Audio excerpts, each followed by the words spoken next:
Okay. Universe download. Okay.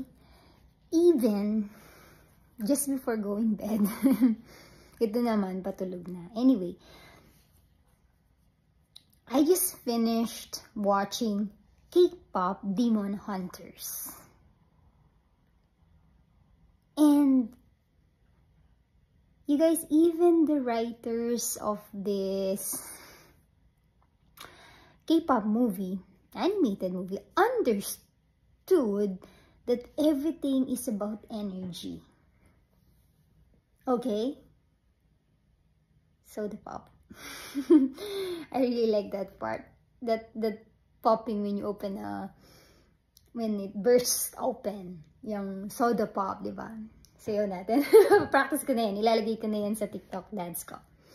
But anyway, yes, even the writers knew that everything is made up of energy, you guys. And with the movie, the story, it all revolves about facing your demons, your shadows, the shame. Yes, you guys, that's the only way to free yourself. Really. It's amazing how they are already showing it to you. You just gotta pay attention. This is just an animated film that my nephew told me to watch, but I didn't even pay attention. And now I'm watching it. And I understood it because I've been there. I was tormented before of my shadows, my demons, my dragons. Really. It was my darkest night of my soul that I had to face them. And now I'm free.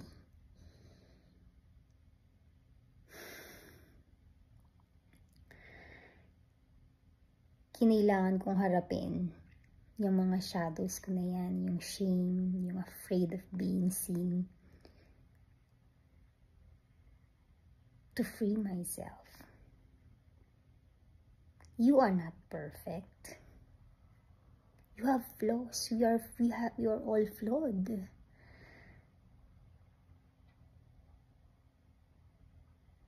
Darkness is part of life. Contrast is part of life.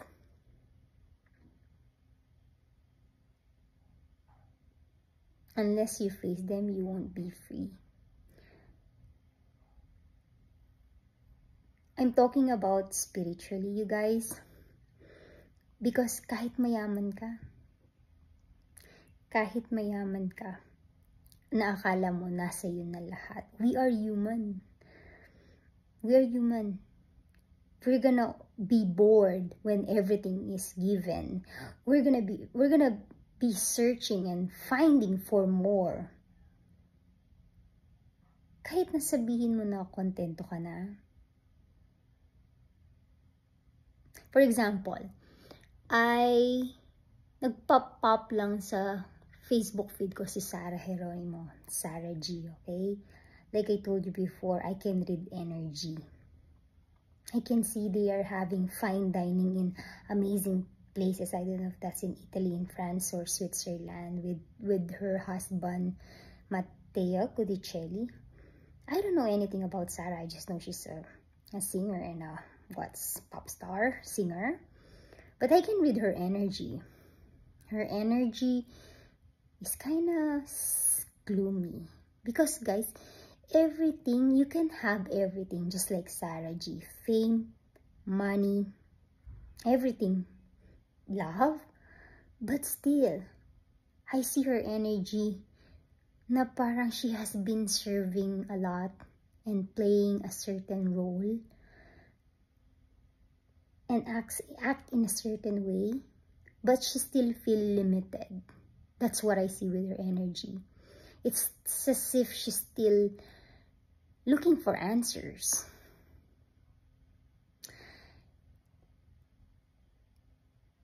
I can sense that kahit hindi ko siya kilala. Kasi I'm actually looking for these reels and I want to share them to you, like put them here behind me So you could see na parang may kulang pa rin. Laging merong kulang. Okay? Kaya sinasabi ko sa iyo, kahit ikaw na ang pinaka-powerful na tao, kahit ikaw na ang pinakamayaman na tao, pinakamaganda, unless you have freed yourself,